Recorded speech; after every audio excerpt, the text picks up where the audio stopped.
Nagko-contemplate pa kami kung tatalon kami. Ako, talaga sure ako. Hindi ako tatalon doon.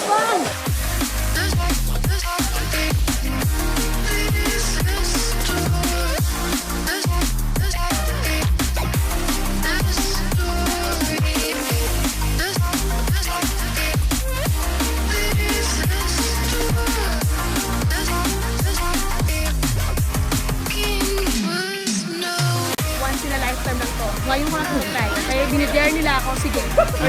See you. Hi guys, it's checkout time. So, 9 o'clock a.m. Checkout na kami dito sa accommodation namin dito sa Oslob, and we're moving to Badian, Cebu City for the canyoneering activity. So, ayun, pupunta kami doon, mag-bus lang kami, and it would take roughly 2 hours, I guess. So, sabi ng mga residente dito, mga pinagtanungan namin, around 2 hours daw. And makikita natin mamaya yan kung gaano katagal. Update ko kayo later. See ya!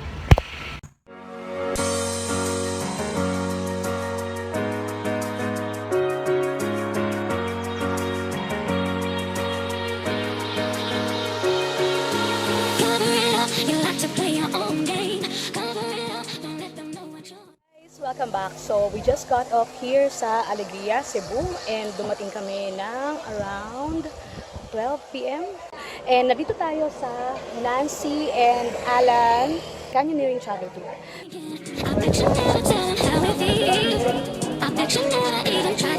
Lunch lang kami. Kasama na yung lunch dun sa 1,500 na canyoneering activity, and ang ending nyo ay sa Kawasan.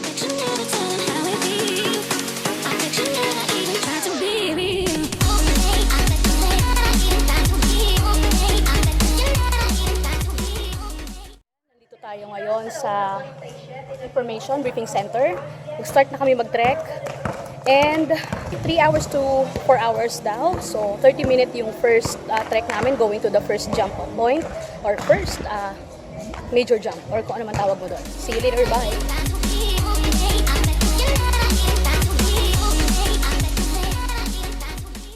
1 p.m. So, start na kami ngayong mag-trek. Maganda naman yung ginawa nila dito. Super organized sila and at the same time, regulated lahat.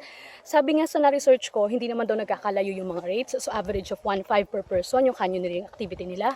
So, marami nag-o-offer ng canyoneering activity along the highway. Isang long stretch ng coastal area. I mean, iba't ibang klaseng activities. So, nandito yung mga mualboal, island hopping, Pescador Island, Sardines Run, and Osmeña Peak hiking, at ang pinaka-popular, which is itong canyoneering. Sa mga hindi gusto mag-canyoneering, meron lang na Kawasan Falls. Kung doon nyo lang gusto, lalo na kung may kasama kayong bata at matanda. In our case, we love adventure. And you know that, right?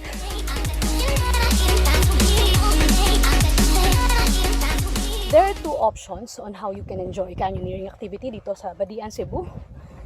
They have the downstream option and the upstream option. So for downstream, more on jumping yung activity ninyo. So meron 7 na jump off points na may enjoy dito para sa downstream activity. And kung gusto niyo naman ang upstream, it's the other way around. Mag-start kayo sa Kawasan Falls, paakyat. Dito ang pinaka-ending mo, itong kabundukan. In our case, gusto ng asawa ko na tumalon. So doon kami sa downstream. Pababa kami. So 7 major points yung dadaanan namin, wherein 7 times siyang pwede mag-jump or even more. Kasi kung gusto mong ulit-ulitin yung pag-jump doon lang sa isang cliff, it's up to you, diba?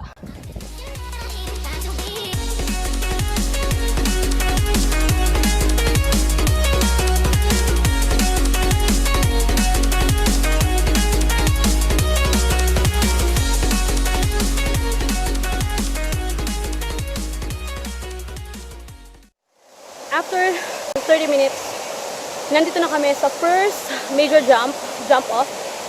Ang lamig na niya habang pababa kami, ramdam mo na yung singaw ng malamig na falls.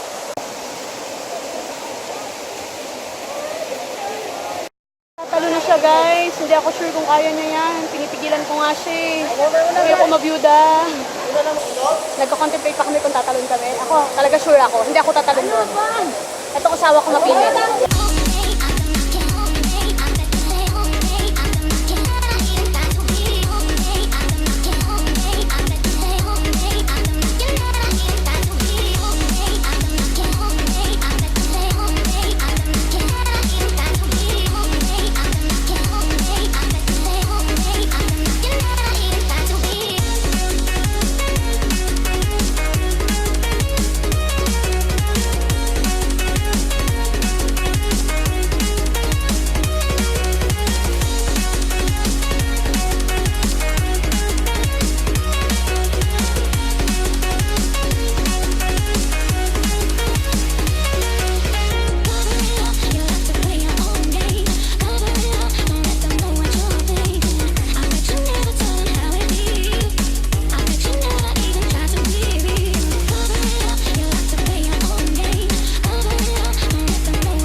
namin for a stopover sa pang-third. Actually, katatapos na ng third jump namin. And then, papunta na kami sa fourth jump namin. Pero may stopover lang kami dito sa may, imagine, may ihaw-ihawan. So, we've got tender juicy hotdog, barbecue, and isaw. So, ngayon, andito kami at nagpapahinga, kumakain lang ng very, very light. Tingnan niyo guys, ang ganda ng view, may malaking puno. There. So, nandito tayo sa spot kung saan mga pro lang ang tumatalon. Guys, hindi namin kaya yan. Doon nga lang sa normal, hindi ko na kaya. Diyan pa kaya. So, ayun guys ha, beware. So, para sa mga professional lang yan, doon lang tayo sa pang very, very light, pabebe lang. See you later, kain lang ako, bye!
Guys, so nandito kami ngayon sa eto yung park kung saan pwede kayong mag-swing. Ayan, so mag-swing kayo doon tapos tatalon kayo doon sa tubig. O, diba exciting? 10 pesos lang siya, only try na siya.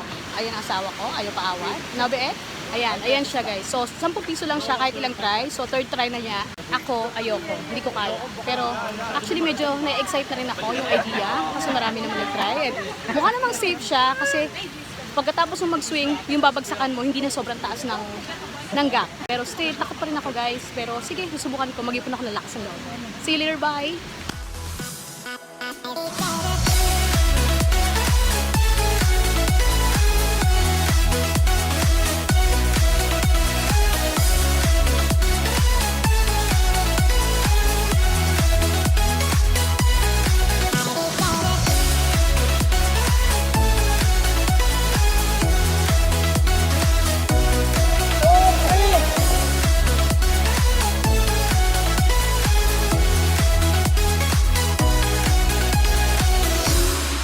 Lifetime lang to. Ngayon ko lang ito tayo. Kaya dinidare nila ako. Sige.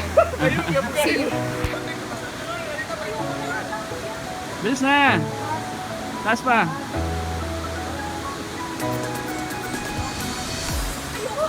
Bilis na! Ano ba? Kaya mo yan. Hi guys! Welcome back! So nandito tayo ngayon sa 7th jump, sa jump point. Ito yung panghuli kung saan para rin siyang resort. So, merong mga accommodation dito. Pero guys, magugulat kayo, masyado siyang pricey. So nag-range yung mga accommodation na 6,000 and above. Swim lang kami ng content pag picture taking dito. See you later. Bye!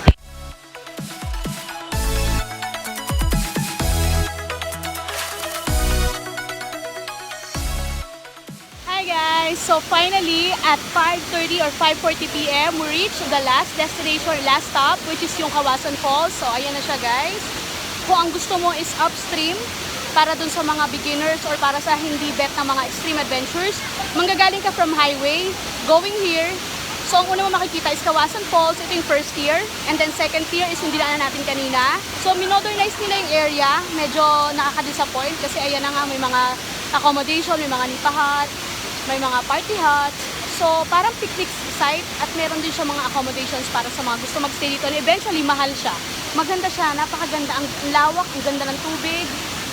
And kung mas nature siya, mas ma-appreciate ko siguro. Pero since ganito siya, medyo na-turn off kami ng asawa ko. Pero still, di ba? Sino pa naman kami para pigilan sila sa kaunlaran ng kanilang lugar? Pagkakakitaan naman nila to, lupa naman nila to, okay, di ba? Swim na kami. See you later, bye!